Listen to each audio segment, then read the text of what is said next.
پاییز در هشترود یکی از زیباترین و چشمگیرترین فصلهای این منطقه است. هشترود با طبیعت کوهستانی و دشت‌های وسیعش در پاییز جلوه‌ای تماشایی و تقریباً نقاشانه به خود می‌گیرد.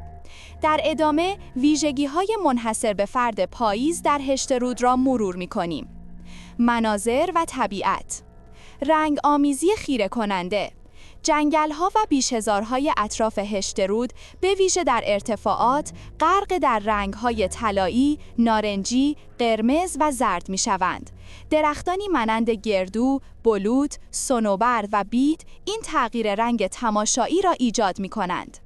کوه‌های پوشیده از برف، با پیشرفت پاییز، قله‌های کوه‌های اطراف مانند کوه سوهند و دیگر ارتفاعات پوشیده از برف می‌شوند که تضاد زیبایی با رنگ‌های گرم پاییزی در دامنه‌ها ایجاد می‌کند.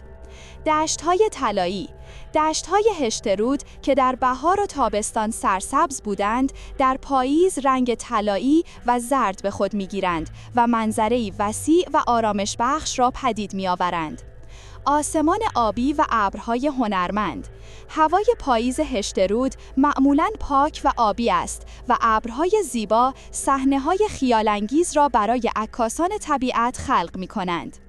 آب و هوا، هوای خنک و مطبوع، روزهای پاییز در هشترود معمولاً خنک و آفتابی است که برای گشت و گذر و پیاده‌روی ایدئال است. شب‌های سرد، شب‌ها به طور محسوسی سرد می‌شوند و حس و حال پاییزی را عمیق‌تر می‌کنند. بارش فصل، پاییز فصل بارش‌های رگباری و گاهی برف در ارتفاعات بالاتر که بر طراوت و زیبایی منطقه می‌افزاید. فعالیت‌های پیشنهادی در پاییز هشترود: 1. عکاسی طبیعت. پاییز هشترود بهشت عکاسان است. از رنگ‌های جنگل‌ها گرفته تا منظره کوه‌های برفی و زندگی روستایی، همه سوژه‌های نابی برای عکاسی هستند. 2. پیاده‌روی و کوهنوردی. هوای خنک پاییز فرصت مناسبی برای پیاده‌روی در دشت‌ها و مسیرهای کوهپایه‌ای است. 3. گردش در روستاهای اطراف.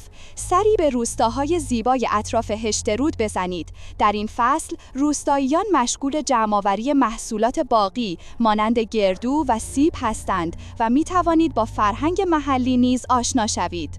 4. چشیدن طعم پاییز.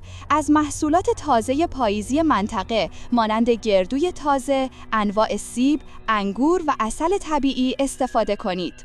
نکته مهم برای سفر: اگر قصد سفر به هشترود در پاییز را دارید، حتما لباس گرم به همراه داشته باشید، زیرا تغییرات دمایی به خصوص بین روز و شب بسیار محسوس است. همچنین از وضعیت جوی و بارش‌ها قبل از سفر مطمئن شوید. در مجموع، پاییز هشترود جلوه‌ای از هنرنمایی طبیعت است که دیدن آن به هر علاقه‌مند طبیعت